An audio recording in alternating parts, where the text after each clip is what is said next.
show that a bar minus 2b bar plus 3c bar,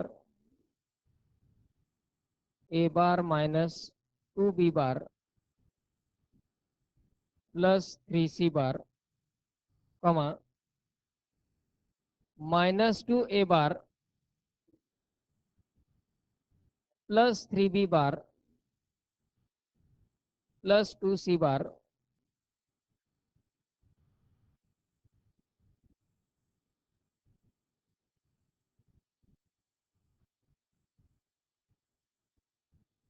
and minus 8a bar plus 13b bar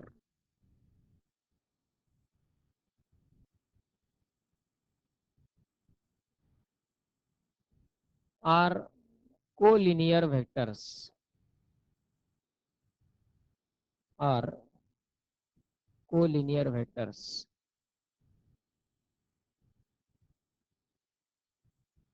आता यामध्ये पहिला vector दिलेला आहे ए bar minus 2b bar plus 3c बार.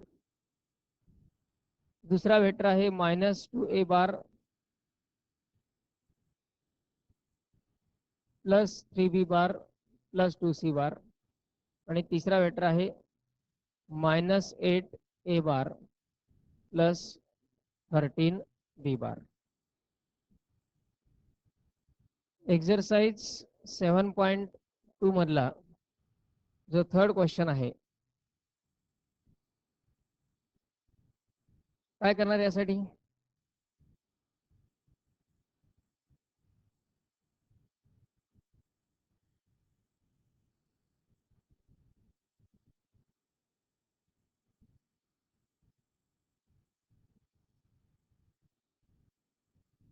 त्यात question असा विचारला आहे, show that the points with position vectors, show that the points with position vectors a bar minus 2b bar plus 3c bar minus 2a bar plus 3b bar plus 2c bar and minus 8a bar plus 13b bar are collinear. अशा प्रकारे question विचारलेले. Show that the points with position vectors. मग यात तीन vector collinear आहेत किंवा तीन points collinear आहेत ज्यांचे पोझिशन वेक्टर्स आपल्याला दिलेले आहेत. असे पॉइंट्स आपण गृहीत धरले पी क्यू आणि आर. पी क्यू आर असे तीन पॉइंट्स आपण गृहीत धरले की ज्यांचे पोझिशन वेक्टर्स आहेत पी बार, क्यू बार आणि आर बार. हे तीन पॉइंट पी क्यू आर को लिनियर आहेत हे प्रूव्ह करायचं. कसं प्रूव्ह करणार आपण? आधी तीन पॉइंट्स पासून दोन वेक्टर्स तयार करायचे, p q bar q r bar किंवा p q bar p r bar. कोणतेही दोन वेक्टर तयार करायचे. एक वेक्टर दुसऱ्याचा स्केलर मल्टिपल आला तर ते तीन वेक्टर्स कसे असतील? कोलिनियर असतील. ही एक प्रोसेस, ही एक मेथड प्रिव्हियस पार्ट मध्ये स्टडी केलेली आहे आपण. पण ही एक्सरसाइज तर सेक्शन फॉर्म्युला रिलेटेड आहे. त्यात त्याच्यावर डिपेंड असणारा क्वेश्चन कसा आलाय प्रिव्हियस एक्सरसाइजचा. व्हेक्टर्स मध्ये थ्रूआउट प्रॉब्लेम सगळीकडे हेच दिसतील. कुठला प्रॉब्लेम कुठल्या मेथडनी सोडवायचा हे आपण डिसाईड करायचं. हाच क्वेश्चन आपल्याला एक मेथड याची माहित आहे, त्या मेथडने हा सॉल्व्ह होईल. तो सॉल्व्ह करून पावटल्यास तीन पॉइंट ज्याचे पोझिशन वेक्टर्स आपल्याला दिलेले आहेत ते पॉइंट आपण गृहीत धरले पी बार क्यू बार आणि आर बार. त्यापासून दोन वेक्टर तयार करायचे. एक वेक्टर दुसऱ्याचा स्केलर मल्टिपल. त्यावरून आपण म्हणू शकतो ते तीन वेक्टर्स कोलिनियर आहेत. ही मेथड आपल्याला माहित आहे. पण सेक्शन फॉर्म्युलाच्या ग्रुपमध्ये हा कसा विचारलाय? कारण सेक्शन फॉर्म्युलाचा यूज करूनही आपण तीन पॉइंट्स कोलिनियर आहेत हे प्रूव्ह करू शकतो. कसा वापर करता येईल सेक्शन फॉर्म्युलाचा?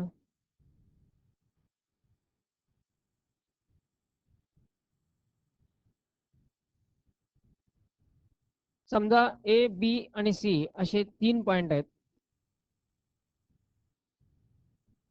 बी हा पॉइंट सेगमेंट ए सी ला इंटरनली डिवाइड करतो, पण ते 3 पॉइंट कोलिनियर नाहीत. सेक्शन फॉर्म्युला वापरता येईल.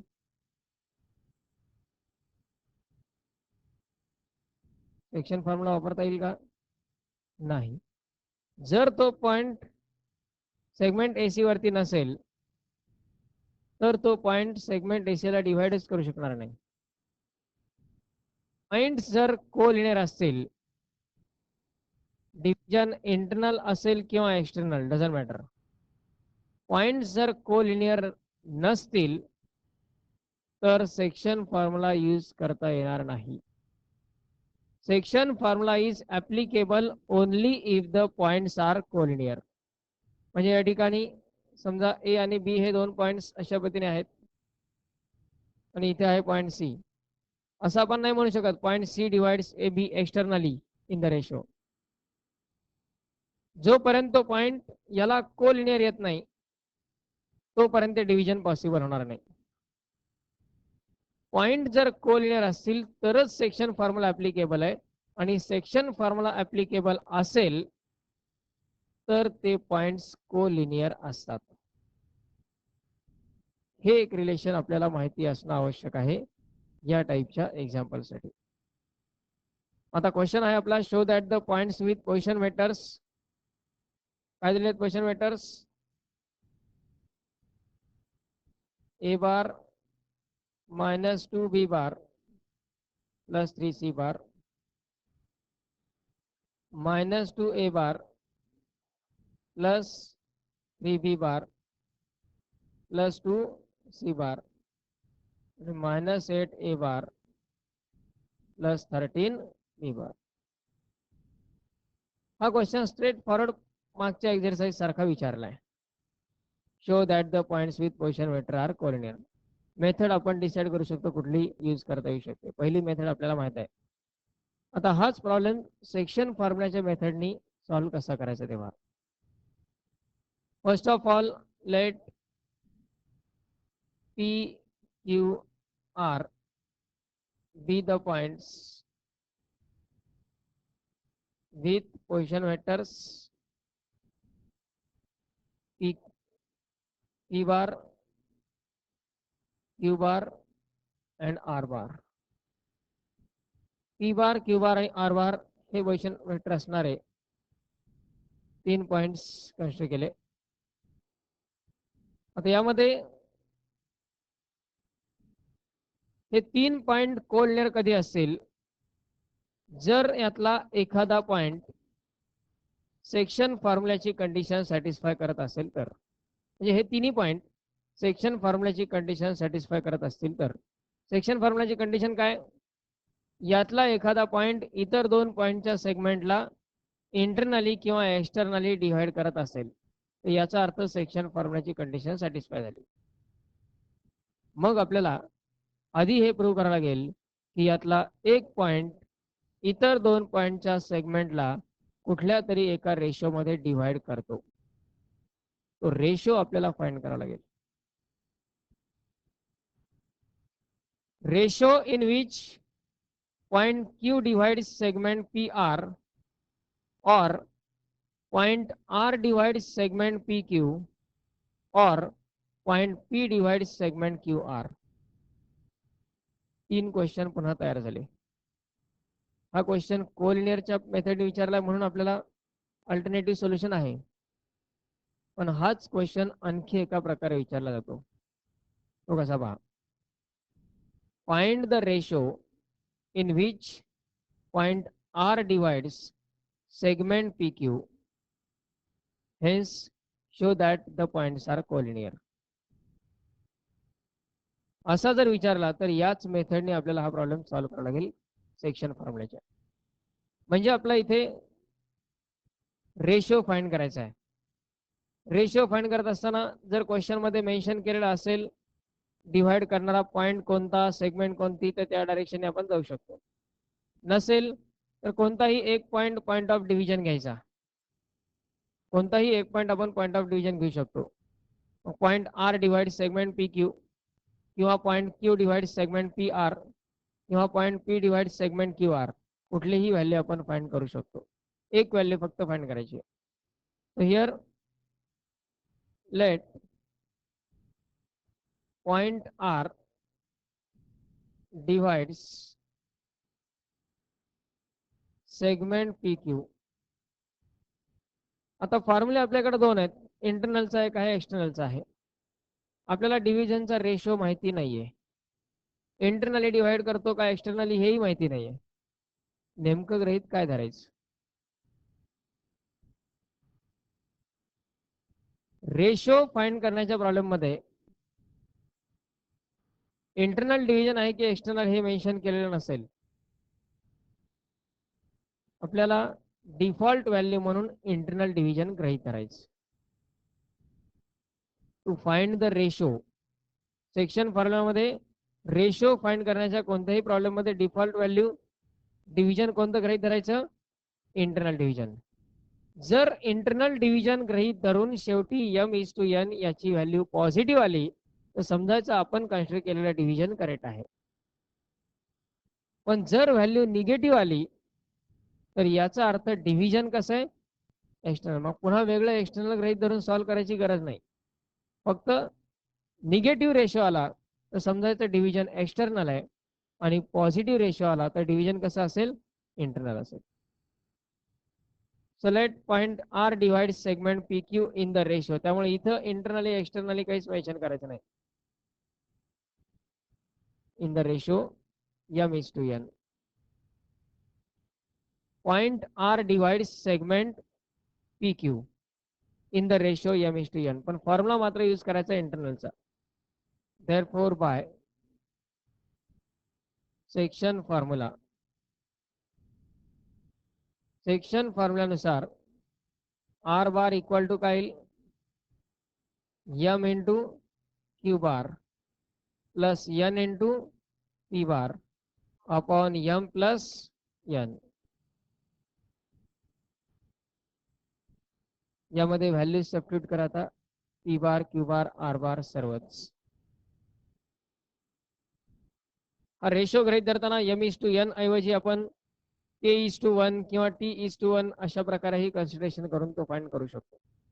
शेवटी जे काही k किंवा t ची व्हॅल्यू मिळेल त्याला m/n लिहायचं. पण आपला एक युजुअल ट्रॅक m:n चा ठेवलेला कन्व्हिनियंट आहे. आर बार, आर बार ची value -8 a bar plus 13 b bar equal to m into Q bar ची किंमत -2 a bar plus 3 b bar plus 2 c bar plus n into P bar म्हणजेच a bar minus 2b bar plus 3c bar divided by denominator m plus n. m आणि n bracket मध्ये multiply करा. -2m into a bar plus 3m into b bar plus 2m into c bar plus n into a bar -2n into b bar plus 3n into c bar divided bye m plus n. आता यामध्ये ए बारच्या term, त्यामधून ए बार common घ्या न्यूमरेटरला. -2m plus n into ए bar plus बी बारच्या term combine करून त्यातलं B bar common घ्या. 3m -2n into B bar आणि सी बारच्या टर्म मधून c bar common 2m plus 3n into c bar divided by m plus n. त्यानंतर denominators separate घ्या प्रत्येक टर्मसाठी m प्लस n. लेफ्ट साइडची टर्म येईल -8 a bar plus 13 b bar. Right side denominator जर separate घेतला पहिली term -2m plus n upon m plus n into a bar plus 3m minus 2n upon m plus n into b bar plus 2m plus 3n upon m plus n into c bar.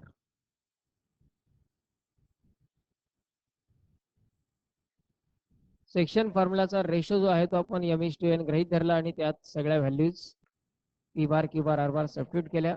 m n ब्रॅकेटमध्ये multiply केले. a बारच्या terms b बारच्या terms c बारच्या terms separate घेतल्या. आता काय करणार equating coefficients of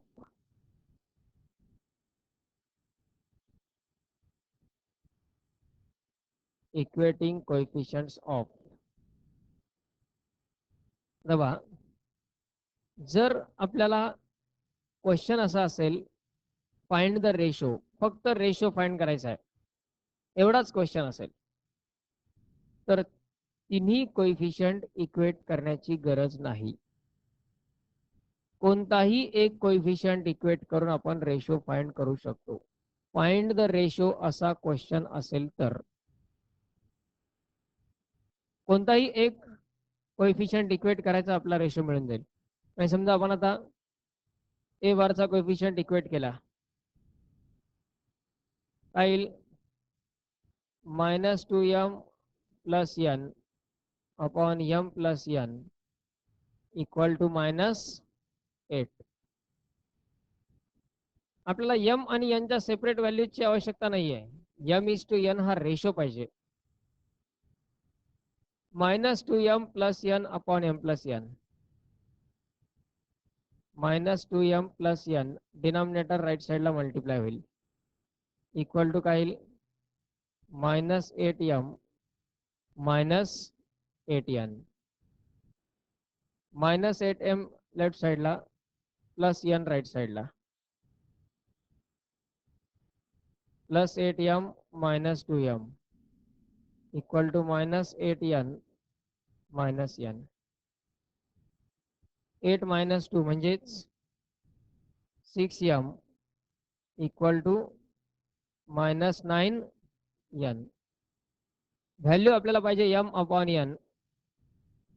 m upon n equal to -9 upon 6 म्हणजेच m upon 9 equal to काय आला -3 अपॉन 2. निगेटिव्ह आला म्हणजे डिव्हिजन कसं आहे पण डिव्हिजन आहे. पॉइंट आर डिवाइड करतोय सेगमेंट PQ ला 3:2 या रेशो मध्ये एक्सटर्नली. फक्त एवढा क्वेश्चन असेल फाइंड द रेशो तर एक कोएफिशिएंट इक्वेट करून सफिशियंट आहे. पण आपल्याला प्रूव्ह करायचं आहे की पॉइंट्स कोलिनियर आहेत. प्रूव्ह करण्यासाठी मात्र आपल्याला तिन्ही कोएफिशिएंट इक्वेट करून पाहावं लागेल. प्रत्येक ठिकाणी रेशो हाच यायला पाहिजे. तिन्ही कोएफिशिएंट इक्वेट करून तिन्ही ठिकाणी जर रेशो हाच आला तरच आपण असं म्हणू शकतो की पॉइंट आर सेगमेंट PQ ला एका पर्टिक्युलर रेशो मध्ये डिवाइड करतोय. मग इथे नंतर कुठला कोएफिशिएंट घेणार आपण equating coefficient of b bar. B बारचा कोएफिशिएंट घ्या C bar the coefficient 3m minus 2n upon m plus n. 3m minus 2n upon m plus n equal to 13. 3m minus 2n equal to m plus n right side ला multiply होईल 13m plus 13n. m ची term left साइडला n ची term right साइडला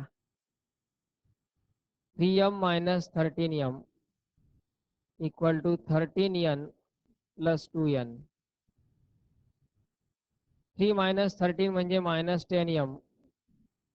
13 plus 2 म्हणजे 15n.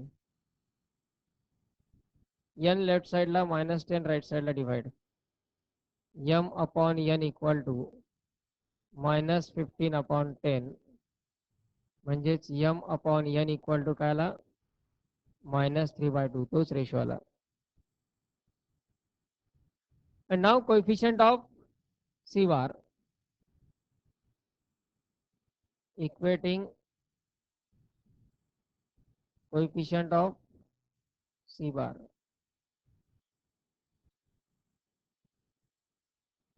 C bar चा coefficient काय 2m plus 3n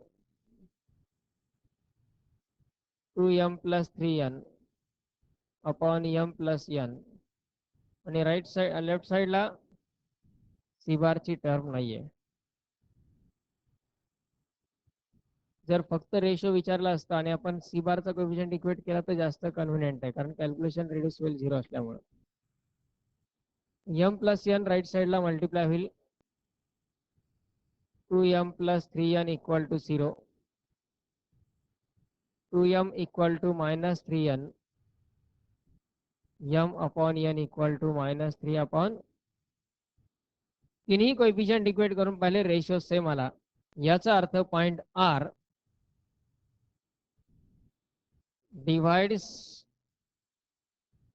segment PQ externally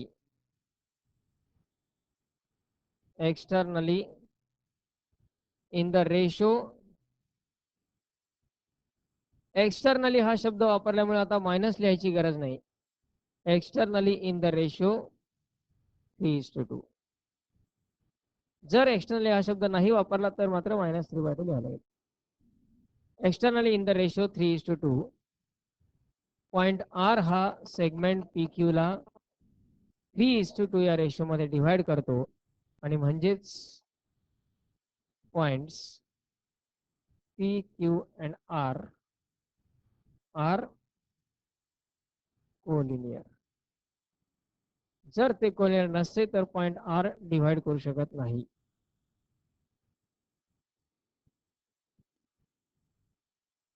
म्हणजे फक्त रेशो फाइंड करायला विचारला क्वेश्चन तर एवढाच पार्ट येईल m upon n equal to -3/2. इथे सोल्युशन एंड होईल. पण प्रूव्ह करायचं आहे त्यामुळे तिन्ही व्हॅल्यू इक्वेट करणं आवश्यक आहे.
एक्सरसाइज मधला क्वेश्चन नंबर 9 जो आहे तो अशाच प्रकारचा आहे, तो तुम्ही होमवर्कला सॉल्व्ह करायचा आहे. क्वेश्चन कसा आहे तो लक्षात घ्या आधी. If the points A in bracket 30p, b in bracket -1q3 and c in bracket -330 are collinear, म्हणजे पॉइंट्स कोलिनियर आहेत हे यामध्ये ऑलरेडी सांगितलेलं आहे. Find the ratio in which point C divides segment A B. त्याच्यात फक्त ratio विचारलाय. फक्त ratio विचारला असेल तर हे तिन्ही कोएफिशियंट इक्वेट करण्याची गरज आहे का? नाही. फक्त रेशो फाइंड करण्यासाठी एकच कोएफिशियंट इक्वेट करणं कन्व्हिनियंट किंवा आवश्यक आहे. पण या क्वेश्चन मध्ये आणखी दुसरा एक पार्ट पण विचारला आहे. Find the values of P and Q. P आणि क्यू हे दोन अननोन त्यांच्या कोऑर्डिनेट्स मध्ये दिलेले आहेत. त्यांच्या व्हॅल्यू फाइंड करण्यासाठी मात्र उरलेले दोन कोऑर्डिनेट इक्वेट करावे लागतील. आणि त्यात पहिल्या इक्वेट केल्यानंतर केलेला जो रेशो आहे तो रेशो आपण पुढे यूज करू शकतो.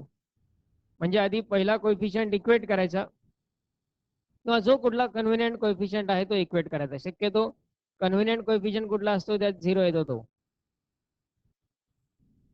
ज्याच्यावरून आपला रेशो मिळेल असा तीन पैकी कोणताही एक कोएफिशियंट आय बार, जे बार आणि के बार असतील. त्यात इथं ए बार, बी बार, सी बार होते. त्यात पॉइंट दिलेत कोऑर्डिनेटच्या स्वरूपात. आय बार, जे बार, के बार तीन पैकी कोणताही एक कोएफिशियंट इक्वेट करायचा, रेशो फाइंड करायचा m:n. पहिला पार्ट कंप्लीट होईल. दुसऱ्या पार्ट साठी तोच रेशो म्हणजे m आणि n च्या त्या व्हॅल्यूज यूज करून रिमेनिंग जे दोन कोएफिशियंट आहेत ते इक्वेट करायचे. पी आणि क्यू च्या व्हॅल्यूज मिळून जातील. हा एक क्वेश्चन सॉल्व्ह करायचा आहे ॲज ए होमवर्क. घ्या next number 4.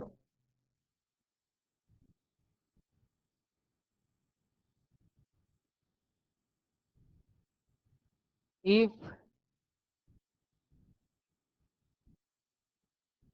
2a bar plus 3b bar minus 5c bar equal to 0,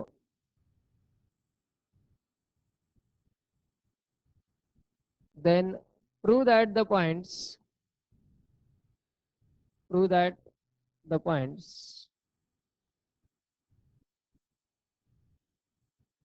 a in bracket a bar,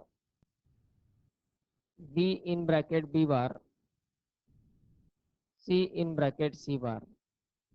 म्हणजे a चा पोझिशन वेक्टर a बार आहे, b चा position vector b bar likewise. Are collinear, are collinear, full stop. Hence find the ratio,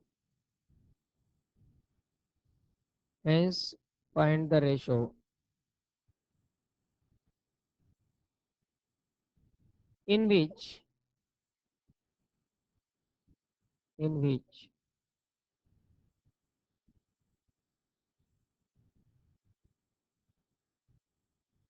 the point C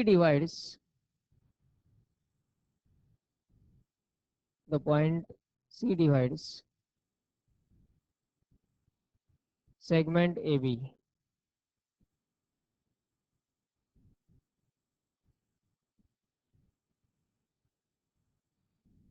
हा question पुन्हा तीन प्रकारे questions विचारले जातात, त्याचं कॉम्बिनेशन आहे.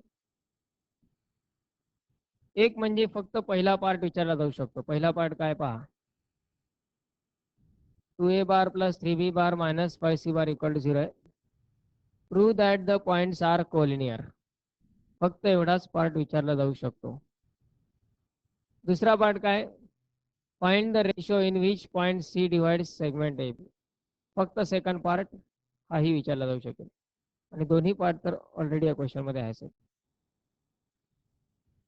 यामध्ये ए बार बी बार आणि सी बार हे तीन ए बी सी या 3 पॉईंटचे पोझिशन वेक्टर्स आहेत, त्यांचं रिलेशन दिलेलं आहे. Points A B and C are such that 2a bar plus 3b bar minus 5c bar equal to 0. आता जर फक्त पहिला पार्ट विचारलेला असेल तर त्यासाठी एक वेगळी मेथड आपण यूज करू शकतो. ती मेथड कशी, 2a बार प्लस 3b बार आहे मायनस 5c बार, त्यालाच आपण मायनस 3c बार मायनस 2c बार असं लिहू शकतो. मायनस 5 लाच मायनस 3 मायनस 2 लिहिता येईल, किंवा तुम्ही 2 लाच 5 मायनस 3 लिहा किंवा 3 लाच 5 मायनस 2 लिहा. काय करायचं आहे, त्यातला कुठलाही एक कोइफिशियंट इतर दोन कोइफिशियंटच्या ॲडिशन सबट्रॅक्शनच्या स्वरूपात लिहायचा आहे.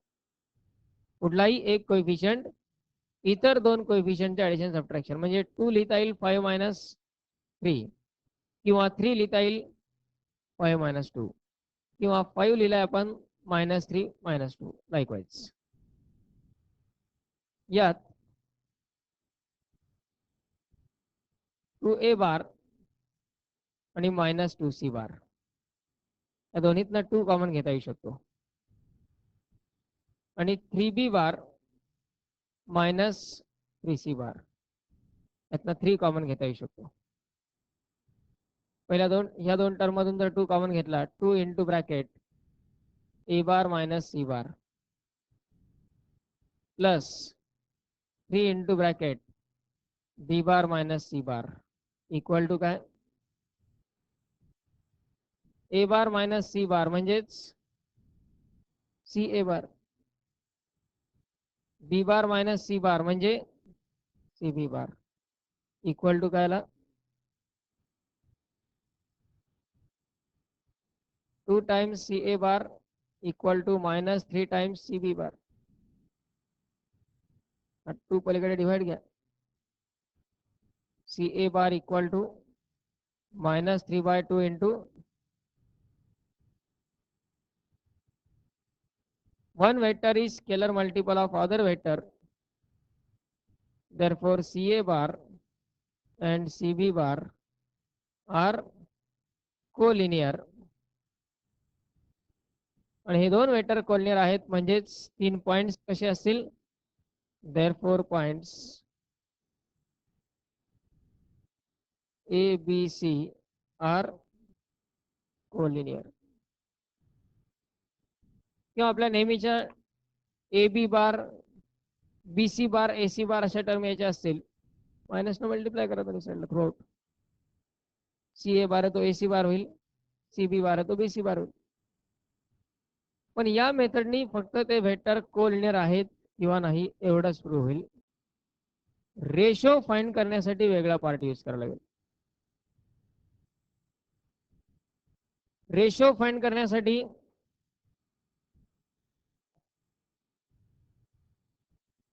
Different part different method. पण रेशोची मेथड आहे त्यांनी दोन्ही पार्ट क्लिअर होतात. फक्त कोलिनियर म्हटलं तर हा एवढाच प्रूव्ह होईल, पण रेशोची मेथड जर वापरली तर दोन्ही पार्ट एकाच प्रोसेस मध्ये कंप्लीट होतात. कारण का, रेशो आपण फाइंड केला तर याचा अर्थ काय, एक पॉइंट इतर दोघांना कुठल्या तरी रेशो मध्ये डिवाइड करतो, तो रेशो ही आपला मिळाला आहे, म्हणजेच ते 3 पॉइंट कसे असतील. म्हणजे जर रेशो फाइंड केला तर या पार्टची आवश्यकता असणार नाही त्यात पहिल्या पार्टची. और alternative method, points A in bracket A bar B in bracket B bar C in bracket C bar are such that 2a bar plus 3b bar minus 5c bar equal to 0 दिला. यात आधी find करायचा ratio. कुठलाही एक point इतर दोन पॉइंटच्या सेगमेंटला कुठल्या रेशोमध्ये डिवाइड करतो तो रेशो फाइंड करायचा. आता इथे डिवाइड करणारा पॉइंट क्वेश्चन मध्ये ऑलरेडी दिला आहे, point C. Find the ratio in which point C divide segment A B. त्यामुळे सी या पॉइंटचा पोझिशन वेक्टर आपल्याला फाइंड करायचा आहे, हे क्वेश्चन मध्ये सांगितलंय. मग जो डिवाइड करणारा पॉइंट आहे त्या डिवाइड करणाऱ्या पॉइंटचा पोझिशन वेक्टर एका बाजूला घ्यायचा आणि बाकीचे दोन्ही दुसऱ्या बाजूला. म्हणजे यात 2a bar plus 3b bar equal to काय येईल, 5c बार. डिवाइड करणारा पॉइंट जर बी असता तर आपण बी बार फक्त इथे ठेवला असता, ए बार आणि सी बार राईट साईडला. डिवाइड करणारा पॉइंट जर फक्त ए असेल, ए बार लेफ्ट साईडला ठेवायचा, बाकीचे दोन राईट साईडला. डिवाइड करणाऱ्या पॉइंटची व्हॅल्यू फाइंड करायची. तो 5 इकडे जर डिवाइड घेतला तर सी बार इक्वल टू काय येईल, 2a bar plus 3b bar upon 5.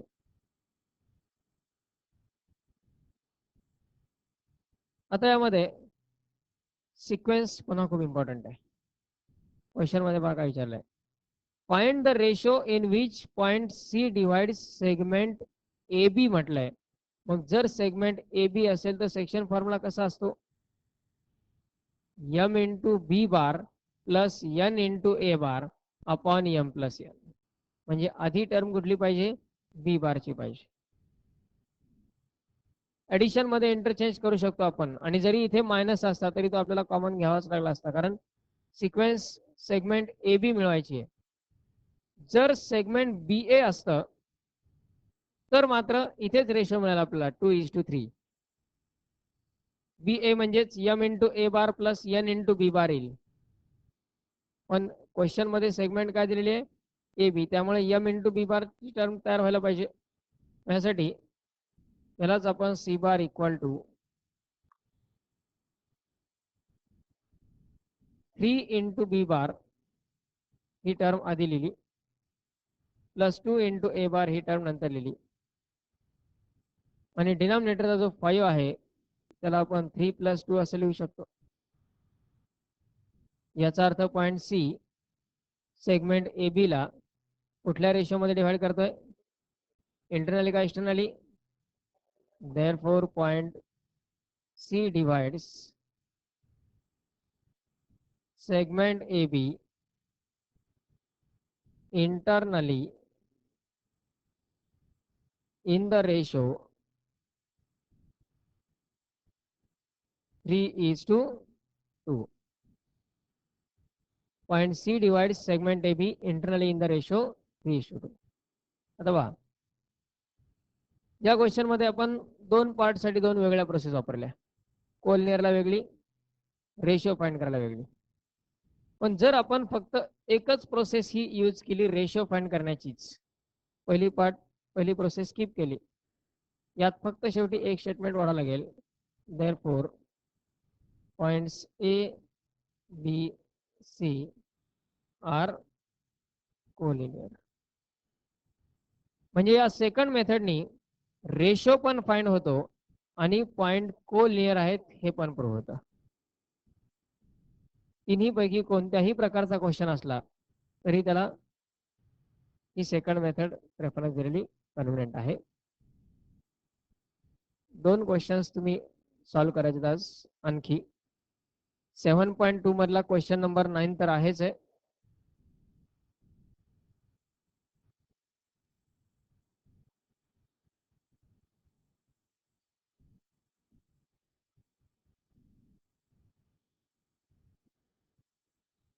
घ्या question.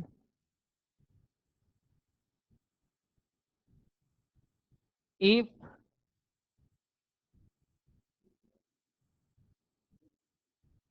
To A bar plus 3b bar minus 5c bar equal to 0, 2a bar plus 3b bar minus 5c bar equal to 0, find the ratio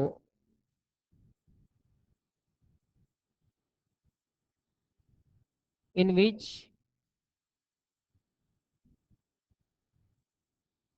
which point B divides segment AC. Point B divides segment AC. म्हणजे relation हेच दिलंय. फक्त divide करणारा point कोण असेल? Point बी. आणि दुसरा part त्यातच घ्या वाटल्यास, find the ratio in which point A divides